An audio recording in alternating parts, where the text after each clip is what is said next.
السلام عليكم ورحمة الله وبركاته. تم افتتاح مطعم أحمد حسن وزينب امبارح في شارع 9، من يومين أو من 3 في شارع 9 في المعادي، وكان زحام جدا جدا. والبوليس جه، خصوصا الشارع ده وقع فيه جريمة الفتاة اللي هي من البنك. وكان زحمة جدا، وكان فيه إغماءات، وكان فيه مشاجرات، واضطر ان الحكومة تقفله تاني البوليس من الزحمة ومن الزحام. وده عملته بعد ما كانت المشكلة جامدة لما خوفت بنتها ودفعت غرامة وكانت هتتحبس. فهي فتحت مشروع كويس جدا، بيقول لك ايه، عصفور في اليد ولا 10 على الشجرة. فهي كويس جدا ان هي فتحته في زحمة. طبعا الناس كلها بتحبهم، وربنا هديت الصورة لما خوفت بنتها. فطبعا شافت اليوتيوب ممكن تسجن فيه، فقالت نعمل حاجة زحمة كتير جدا زي ما انتوا شايفين. وعدل بقى، هو قال لك بدال ما تيوب ملوش فايدة، فراح بقى اشترى مطعم وعليه زحام اهو، وربنا يكرمهم. وده تفكير صح، وده تفكير كويس عن الأول، عن ما كانوا بتعمل فيديوهات أي كلام على بنتها وتتكسب من ولادتها وتتكسب من جوازها. فده أحسن طبعا بكتير، أحسن. وبيقول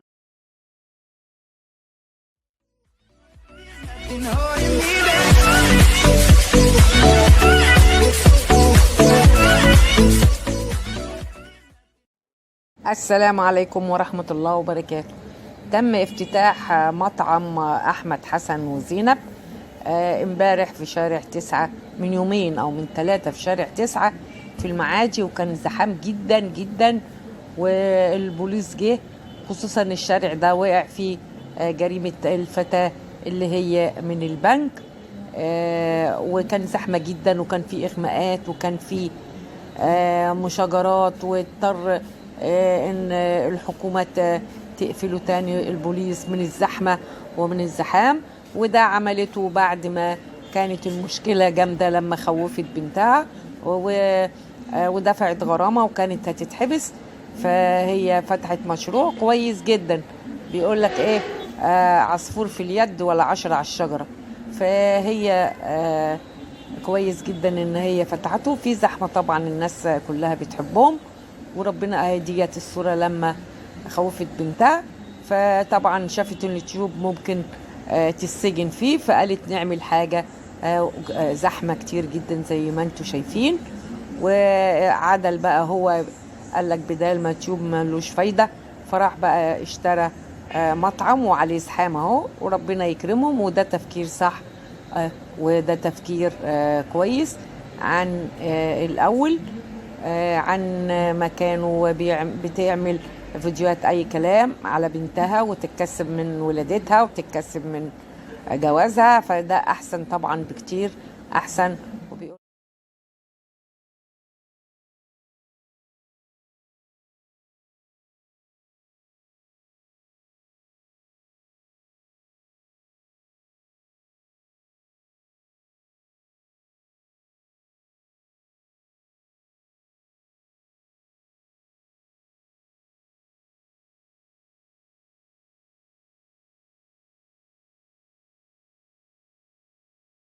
السلام عليكم ورحمة الله وبركاته.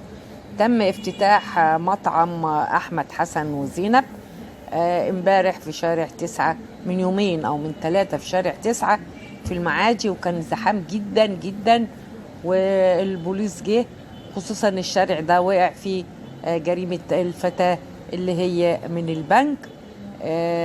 وكان زحمة جدا، وكان فيه إغماءات، وكان فيه مشاجرات، واضطر ان الحكومة تقفله تاني البوليس من الزحمة ومن الزحام. وده عملته بعد ما كانت المشكلة جامدة لما خوفت بنتها ودفعت غرامة وكانت هتتحبس. فهي فتحت مشروع كويس جدا، بيقول لك ايه، عصفور في اليد ولا 10 على الشجرة. فهي كويس جدا ان هي فتحته في زحمة. طبعا الناس كلها بتحبهم، وربنا ديت الصورة لما خوفت بنتها، فطبعا شافت اليوتيوب ممكن تسجن فيه، فقالت نعمل حاجة زحمة كتير جدا زي ما انتوا شايفين. وعدل بقى هو قال لك بدال ما اليوتيوب ملوش فايدة، فراح بقى اشترى مطعم وعليه زحام اهو، وربنا يكرمهم. وده تفكير صح، وده تفكير كويس عن الأول، عن ما كانوا بتعمل فيديوهات أي كلام على بنتها وتتكسب من ولادتها وتتكسب من جوازها، فده أحسن طبعا بكتير أحسن. وبيقول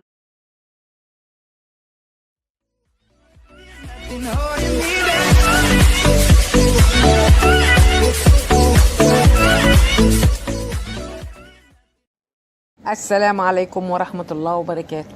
تم افتتاح مطعم أحمد حسن وزينب امبارح في شارع 9، من يومين أو من 3 في شارع 9 في المعادي، وكان زحام جدا جدا.